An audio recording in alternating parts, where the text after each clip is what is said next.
I want to open my talk by saying I'm not a doctor, even though my parents probably wanted me to be one. So, Sharad, maybe I'll send them over to you. I'm a storyteller, but more appropriately, a story listener. For the last 20 years, I've been traveling the world documenting some of the most interesting humans on the planet.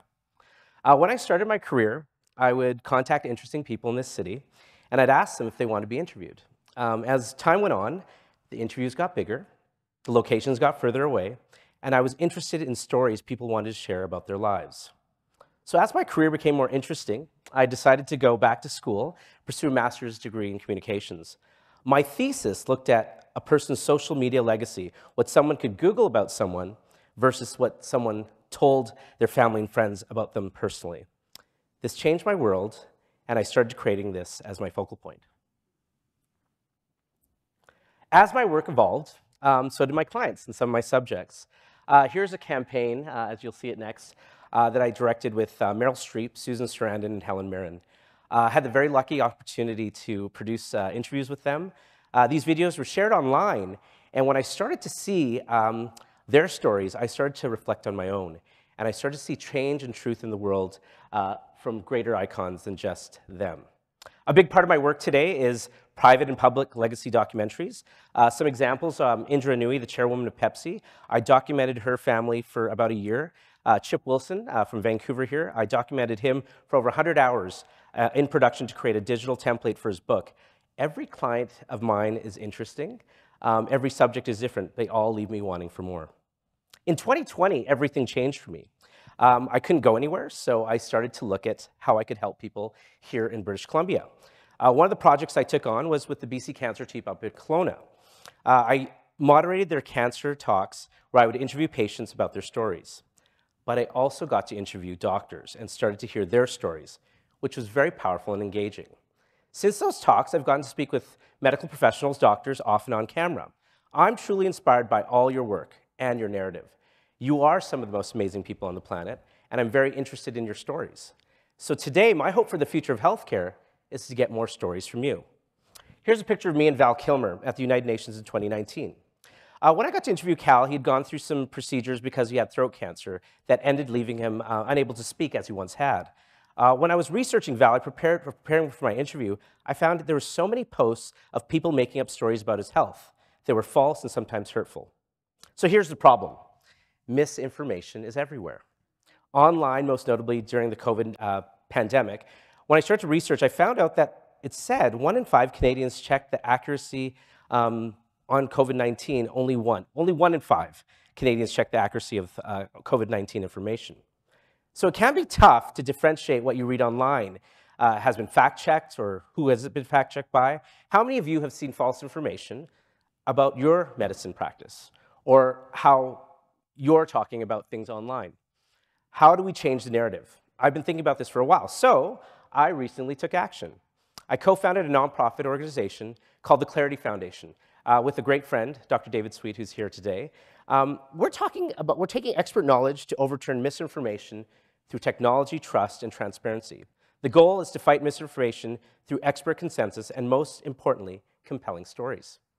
So I'll go back to my vision. My hope for the future of healthcare is for more stories from you. And I want to hear more experts like everyone in this room to share their professional opinions that move towards online stories being trusted again. For those who are hesitant to share their stories, I want you to try. Start small, write, use your smartphone apps, your voice notes, your video cameras. Take 5 minutes every month to try to tell a story. Listen to yourself, watch it, share it. Share it with your trusted colleagues, edit it, tape it again, write it again, share it. Make it fun. Create the legacy that in the world that you want to live in. So I recently have had clients ask me to do end-of-life interviews. These interviews have been emotional, inspirational. The exchange of energy is truly something I could have never have imagined. How many of you have spoken to someone before they died? How many different stories do you hear in your daily lives? How do these stories translate into your narrative? There are two things in life. Everyone will love someone, and everyone will miss someone. One of the most common things I hear about people on their deathbed is that they wish they could have taken better care of their health or to have more time. Some of these people got their health information online, and they had no other resources. This is a photo of Peter Diamandis. He told me that people have the possibility of living longer lives through technology and certain health practices. I want this possibility for myself. I don't want to go onto TikTok and hear my healthcare instructors from a breakdancer or from an Instagram model. I want to learn it from experts like you. So why do I care? This is my family. My kids are 8 and 11. They're on social media nonstop. I mean, if the iPad was an Olympic sport, I'd have some gold medalists with me. But all joking aside, they're on those devices nonstop. There's so much information and misinformation on YouTube and on those online videos. I do not want them to become victims. The next photo, this is Arianna Huffington and I. This was early in my career. She taught me that everyone has an audience.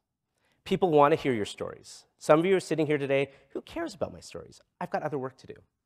I say there are not only people that want to hear your stories, but they will thrive because of them. Sharing stories is important because it's the right thing to do. During the pandemic, I produced and directed a documentary about an Afro-Indigenous Two-Spirit leader here in Squamish Nation named Maureen Askew.